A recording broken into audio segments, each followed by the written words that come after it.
All right. So before break, we were talking about these characteristics of innovation. And while you're working on it on your project, just know that all of this will not apply to all ideas. Okay.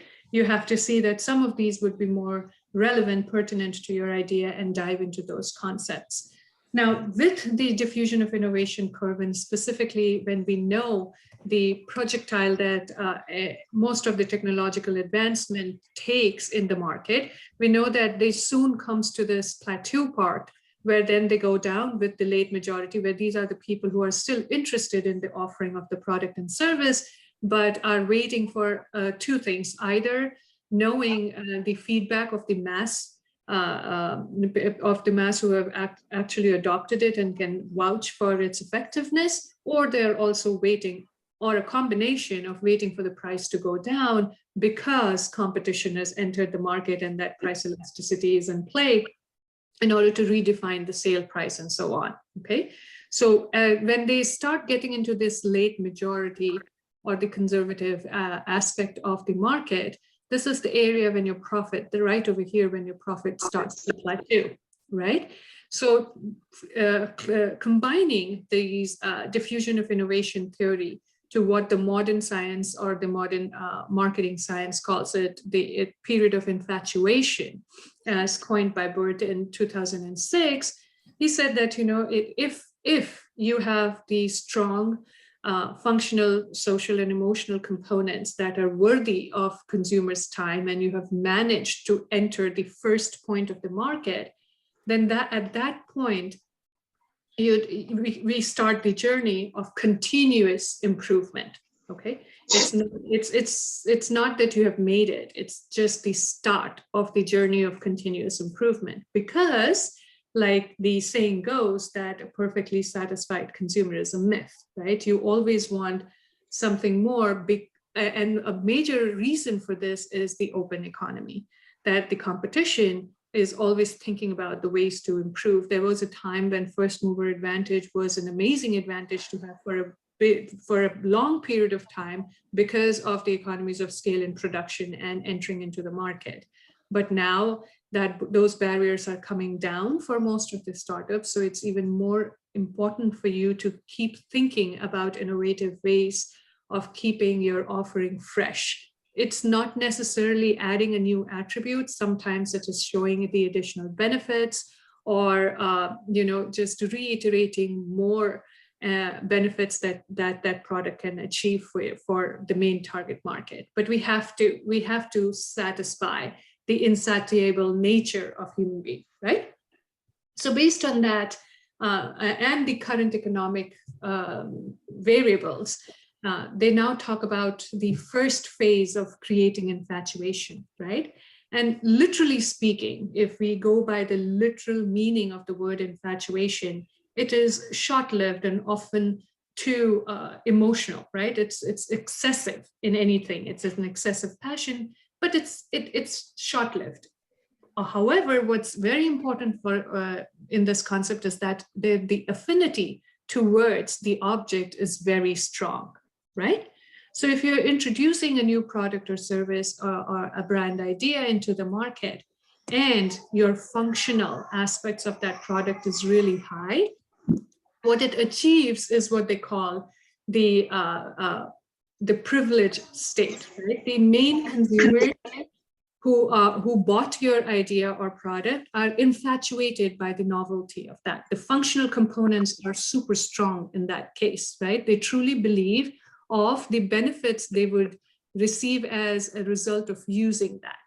So at this point, what happens is that they, in the awe of this offering, they don't really criticize, or they're not very critical about it. They will let you know, this is the beta testing phase, like Shamil, we were talking about it. Right now, they'll let you know what works or what doesn't work, what they would want to improve on, but they're not very critical of it, because at this point, they're getting something that is probably very useful for them.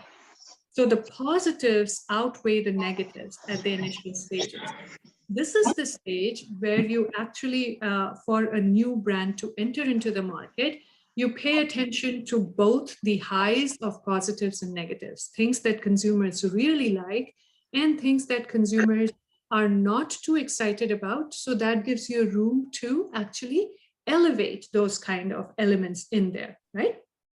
At this stage, your core offering, and in our next session, when we talk about brand positioning, we'll see how tons and tons of research, like 3 different components with 3 subcomponents in each, comes down and has to boil down to 1 sentence that shows the core value of that particular brand, right? So at this point of initial launch, if you're able to capture a segment that is interested in your offering, the only thing that is keeping you or helping you survive is your core benefit, your main idea. And we'll devote a lot of time for you to understand the main idea, because that's the I can never pronounce that word. Propeller. That's the propeller that will keep you alive and give you a chance to get into the next stage of the market segmentation. Okay, so you're right here at the embryonic stage where you're trying to persuade people and they're really owed by your product. Now, that phase is okay if you're able to make it. What's more critical is the second stage, which sets you into the path of profit, which is called the takeoff stage, or as in the theory of infatuation, they call entitlement. Now that they know what is the novelty or what is the uniqueness about their product, they then question it. Now it's not a privilege anymore. It becomes an entitlement. Now they want more. This is what happened with iPhone when they started the smartphone market too. That's why gazillion of versions needed to come out, that they were not just satisfied that they could take amazing photos. They wanted portraits and other features in it. They wanted click-through, zoom motions, pandemic, pan view, name it, right?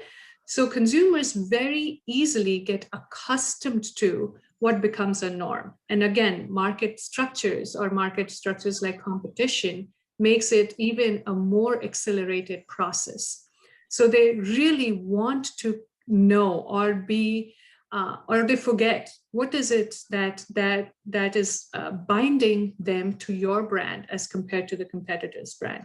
And so that sense of entitlement comes in, and they really start evaluating the value for money component. Okay, the value for money component is not as strong during the embryonic phase, because you're really offering the market something that is probably, stemming from non-consumption or workarounds or things that people want to avoid. So they are engaged in it, but very soon it turns table and it becomes the entitlement stage. This is where product augmentation ideas comes in. And this is, believe me, very close to the launch period. So if you believe that your new product or service idea has launched and it's doing okay and you're okay for the next 5 years, you're wrong. The moment that you believe that you have a small segment of market captured, it's time to think about how you're going to improve that particular product offering. Because within a matter of time, they are, and I'm talking about months and year to be very optimistic, they're going to question what else, or your competition is going to launch the product with your benefit, with everything that you're offering and some more, right? So that is where the concept of S-curves comes into picture from economics, right? So S-curves is the continuous growth opportunity. And if you look at the stance of where the curve overlays on top of each other, you will see that the second S-curve always starts right at the embryonic stage of the first S-curve, right? So as soon as any new brand that enters into the market has that first set of targeted consumers in their site, right, or they're aware of it, you have to already think about what it is that you're going to offer them to keep them engaged in the next year, because it's a given fact that a competition is going to enter, or they're going to find, they would want to know more of what more can you do. So when we build a new brand idea, we always look at the resources that a firm has assigned to that particular project. And when we are looking at the resources, we look at the list of attributes that can be accomplished within those resources. From that list of things that can be accomplished from that limited resources, we then funnel down to the specific attributes that we believe are core to our offering. That needs, no matter, there is no giveaway to those core offerings, okay? And your first market offering of the brand rides on those core offerings. But while those core offerings are the first one to hit the market, you already are starting to do test marketing with the other attributes that were possible for you to create in the limited resources that your organization has, right? Because it's just a matter of time. So while you know that these three values, whatever values it is that that you're able to offer for your product and service are essential for you to enter the market into or break into the market, and you offer your first offering with that, you also know that you're either going to improve value number 2 substantially, or you're going to add value number 3 that you already have the resources for. Please mark my words.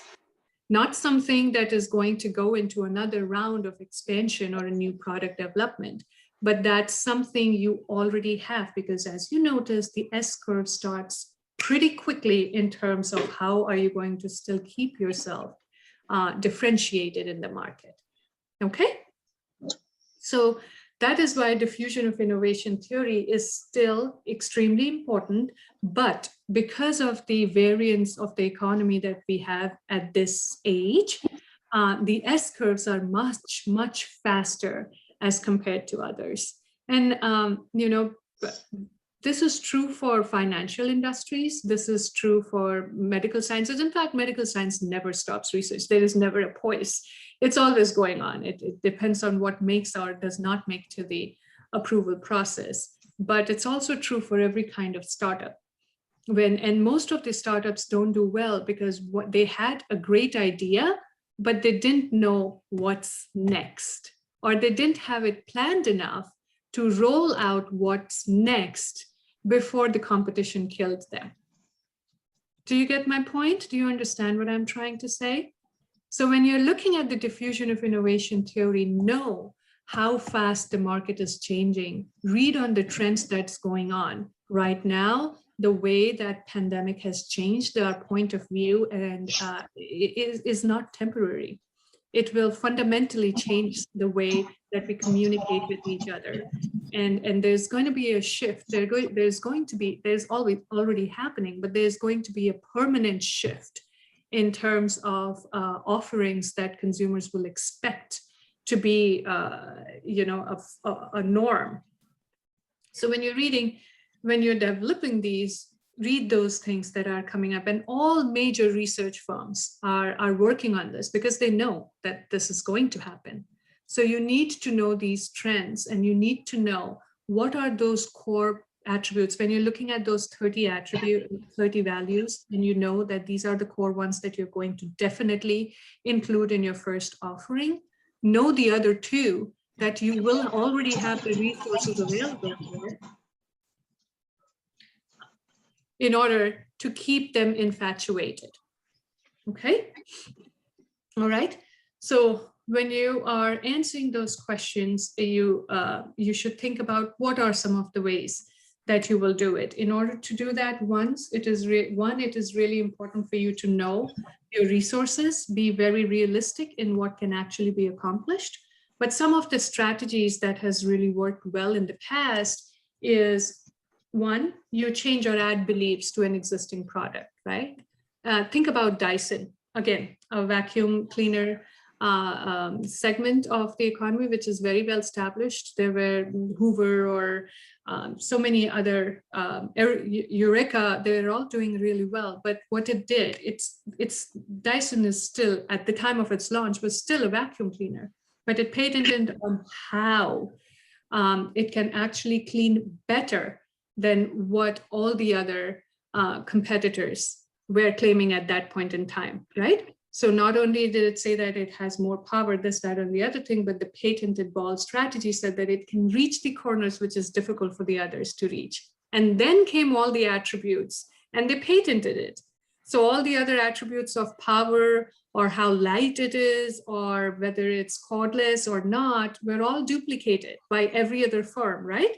But they still have that edge on the market because of the patented additional benefits that particular attribute added to that product category. With me? With me, everyone? Yeah, okay.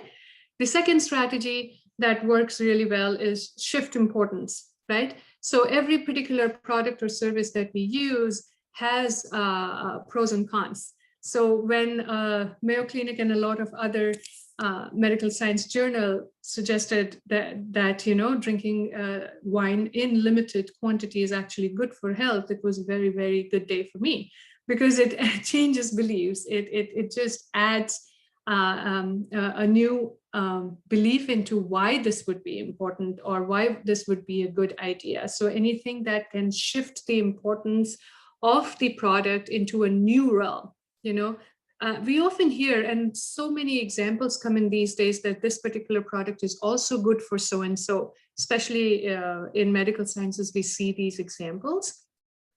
Those kind of added shift importance. So if you have already saturated one good use of your product, and you can see that it can also be used for some other problem that the consumer is having, so shift the importance of the attributes towards that. So it gives a new life to the product or service, right? And the third one is change ideal. Voice commands, when it was introduced into the market, changed so many areas of the market, right? From home security to the way we use smartphones, to our shopping behavior, you name it, or the knowledge sharing that we have these days. So it just changed the ideal of information search and command, right?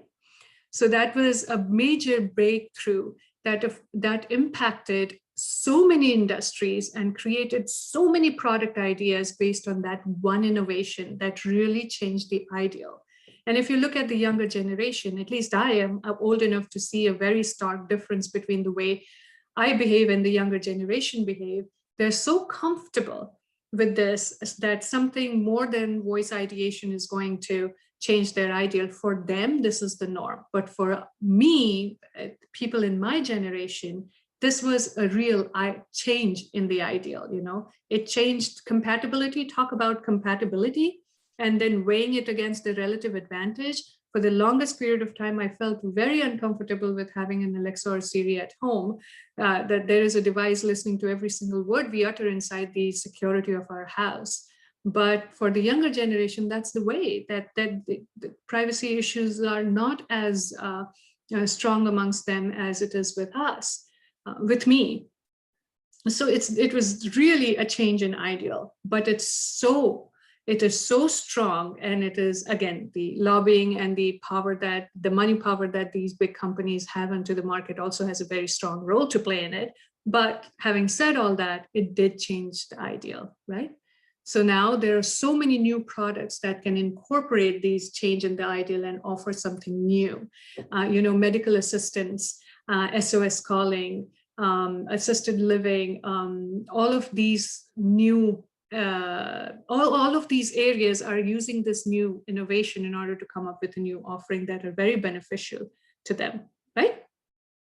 So the three strategies that actually work in order to keep the S-curves rolling is either adding a new attribute, a belief. It doesn't have to be a completely new characteristics. It can also be a belief of how the same product can accomplish more, So you have to be very knowledgeable about the changes in the market and think about workarounds.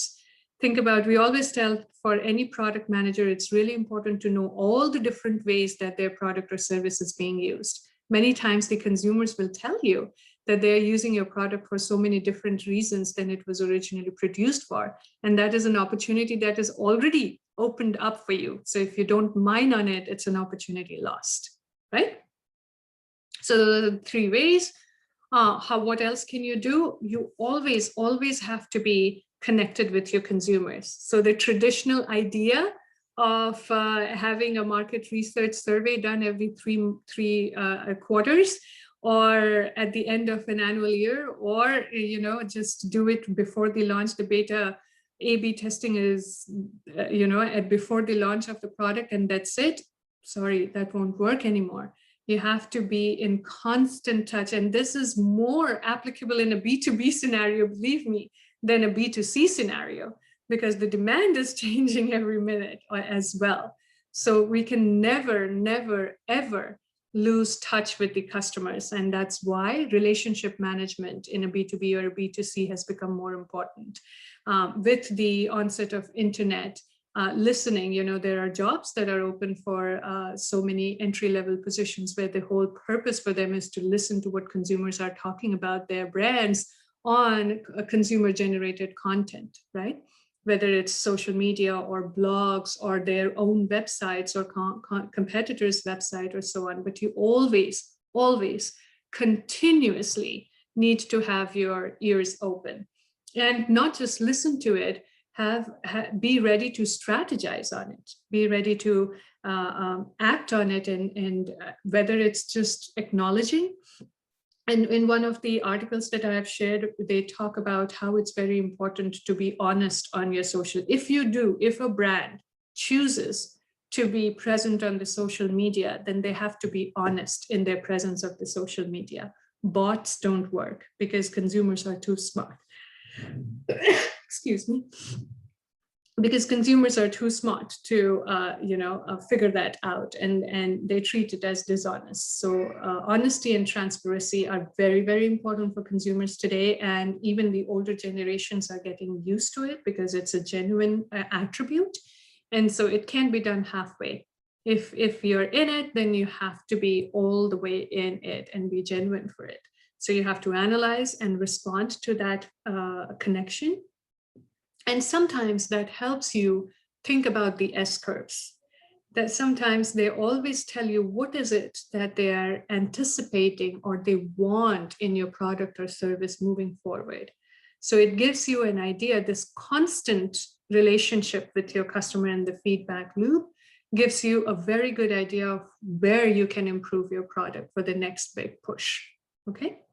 One thing I want to make sure that you all understand whenever I'm talking about the next S-curve is that I'm not really, the article or the research does not suggest that the next S-curve has to be a completely new attribute all the time. No, sometimes improvements on existing attributes, or just think about all the products you guys use from morning to the time you sleep. Think about the gas stove that you have, or the washing machine that you have in your home, or the dishwasher that you have in your home, or the baking oven.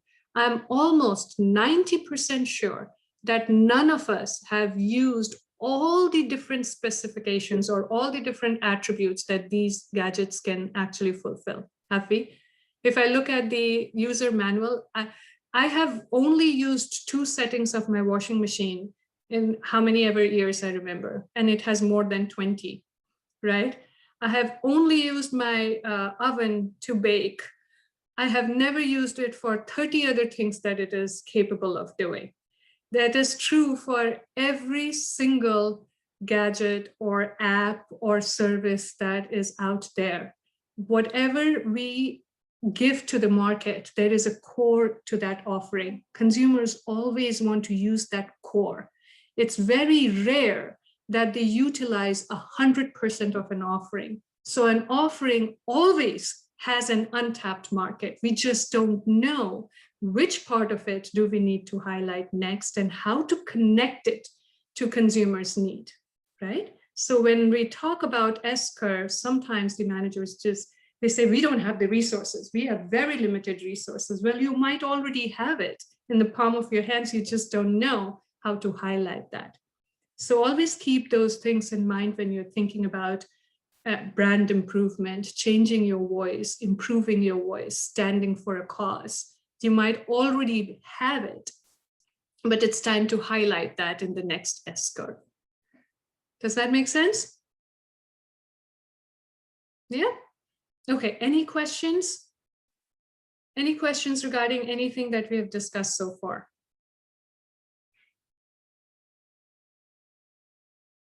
All good? All right. So in the next few minutes that we have left, I just want to quickly revise the concept of segmentation, because once you understand what it is that you're offering, you will have to understand who is it that you're offering it to, right? So segmentation is very important. And so rather than going over the PowerPoint, since you all know about it, tell me, what are some of the basic criteria of identifying a segment? Or even, let's go back. What is segmentation? Who can define it for me? What do you mean by segmentation?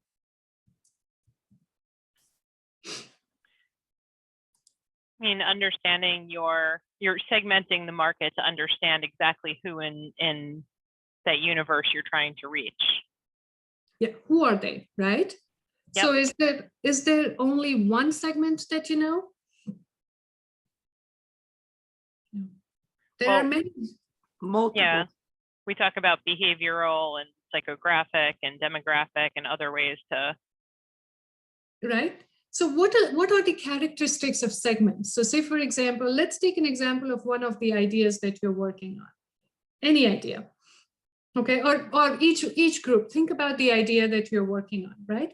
Who is it that you'll be interested in tapping in order to sell this product or idea? It's usually not just one group of people, right? There are different groups of people who might be interested in your idea. So all these different types of people who might be interested in your idea are your segments, right? Now, the way you define segment is that each segment within itself are homogeneous in nature. It's the same kind of people that form one segment, but one segment is different than the other segments. So there is no overlap of one segment over the other. So the basis of these segments could be demographics, psychographics, behavioral. There is a laundry list. And if you look at the PowerPoint that I have included or the readings that I have included on both segmentation, targeting, and positioning on the module, you'll get many examples of how markets are segments on a regular basis. But the basis of the segments could be a number of ways. However, the people or the entities belonging to one segment are all alike. That is why you can build marketing strategies to address or reach different segments, right? There are some times when one voice would reach the entire population that you would want to target, but certain times you want to say something different to each group because for them, a different value is more prominent as compared to the overall value. Yeah, in a B2B setting, this is even more important because based on your relationship with your buyers, you definitely know that some are value buyers, some value the relationship, some would not compromise on the quality of the product, and you're selling the very same product to all of them, right? So the segments are homogeneous, with the entities within a segment are homogeneous. However, two segments are what is that word that we use? They're not alike. Two segments are really different from each. What was that? Exclusive. Yeah. Exclusive, yeah. They are exclusive, right? So that is what the definition of segments is. Now, what are the characteristics of a segment? This is again very common. There are 6 different characteristics of a segment. Anyone remembers what they are? So even if you know that a group of 5 people with a certain characteristic can really like your product, that might not be the best use of the resources you have, right? So in order to go after the group of people that you really want to sell your ideas on, we look at 6 different characteristics. I'll start the list and see if you remember it. Any segment that is worth your resource and money first needs to be identifiable, right? You know what are the characteristics that you would describe that segment as. These are identifiable, whether you're using usage behavior, or you're using demographics, or you're using lifestyle or life cycle or psychographics, It should be an identifiable segment where you have specific characteristics to point out to who these people are, right? In addition to being identifiable, it needs to be substantial. Ultimately, you're working for profit. So there need to be enough of those kind of people who would want to use your product and service and hence give you returns. So it needs to be identifiable, it needs to be substantial, it needs to be accessible. You should have means to reach out to them so that you're able to offer your ideas for their solutions, right? So identifiable, substantial, accessible, stable. Because of the changes that life cycle brings, because of the changes that economic and social and demographic and all these changes bring, if it is in the middle of a big cycle change, then those people might not have as big of an impact as you want it to be. So for example, if you believe that test optional is going to be the way for US universities to roll their admissions, then how important it is to understand the GRE, GMAT, TOEFL, and SAT scores, right? Or should you build a model where you have the alternative model of going test optional? Because a lot of universities are now going to go test optional. If they're going to go test optional, what are the said and unsaid variables that they're going to use in order to understand the admission process? It's going to be even more convoluted right now, because earlier at least there was a score that students could aim for. Now there are so many variables that are idiosyncratic to each university that they will pay attention to. If that is a trend that you believe the universities are going to move forward with, then a platform that such as yours, Shomel, will need to understand or build in variables that would bypass the GMAT or other requirements, right? So it has to be stable. You need to understand where it is going. Differentiable, it goes without saying that you need to know exactly who they are so that you can differentiate them with the other groups and you can understand what preference you need to give to that group. And then actionable, right? They need to have the purchase parity, or they need to have the capability to be able to use your products and services, right? So this is, again, on the module for this page, for this course, you will see that I've posted 2 readings and on this topic. I don't expect to discuss this in detail in this class because I expect you all to have that, to already know that. But just a revision, because we cannot move forward with building a brand unless we know who is it that we are building that brand for. And the starting point of who is it that we are building the brand for is the segmentation and targeting part. Yeah? Does that make sense? Okay. Yes. So thank you. So before we end the class today, I just want I want a volunteer, and I won't tell you what I want that volunteer for. But I just want someone who is brave enough to do that. I won't eat you, come on. Anyone? Kavita, okay. Kavita, I'm going to show you something and I request you to read it out for us. And all of the others, you're on mute too. What you see on the screen next, not this. Not this. Senthil is looking at, what do I have to read? What is it? You want me to read this? Hold on, let me show you. I'll let you know. Okay, read this. Are you kidding me? You can read this. You have a strange mind too. You could believe that I could actually understand what I was reading. The phenomenal power of the human mind, according to the research at Cambridge University, it doesn't matter in what order the letters in a word are. The only whatever thing is that the first and the last letter be the right place. The rest can be total mess and you can still read it without a problem. This is because the human mind doesn't read every letter by itself, but the word as a whole. Amazing, huh? Yeah, and I always thought spelling was important, but if you can read this, share it. the, the reason why I share this is to re-emphasize the importance of perception. Okay, most of us in the roles that we play in our job are very logical, are very reasoning based, are very data driven. But we forget that as a human being, our mind work in gestalt, or making sense of a whole. As human beings, physiologically, we feel very uncomfortable when we have incomplete information. So we voluntarily fulfill that information, and that information is fulfilled by however we perceive it to be, however we see the world to be. Okay, so it is very important for you to know the customers that you want to target. Make that a mantra. And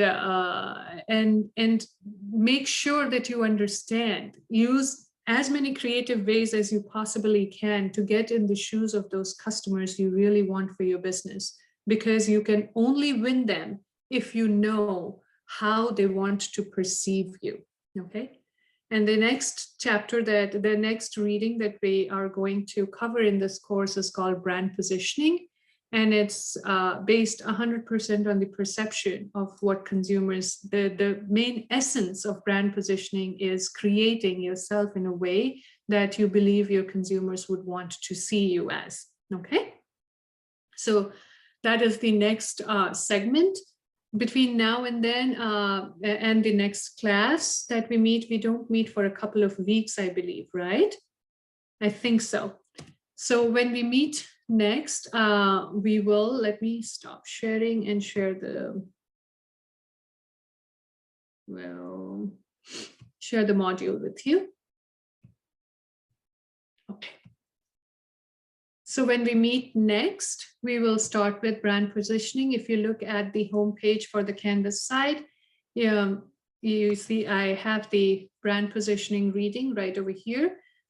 If you get a chance, just browse through it. If you don't, that's okay, because we'll be discussing the reading in detail in the class. However, I would want you to revisit whatever we have already done. So go ahead and understand the theory of jobs to be done, understand the theory of diffusion of innovation, understand S-curves and infatuation, understand segmentation, and try to formulate your idea. Keep working on the PowerPoint presentation and the note session of the PowerPoint presentation to build that idea, so that you know what is it that, that you want to build a brand for. Okay? Does that make sense? Yes. All right. All right then. If that's it, then I am ready to call it a day. Is there any questions or anything I can help you with? Let me very quickly take you to the announcement to make sure that we all have the same dates on our calendar for when we meet next.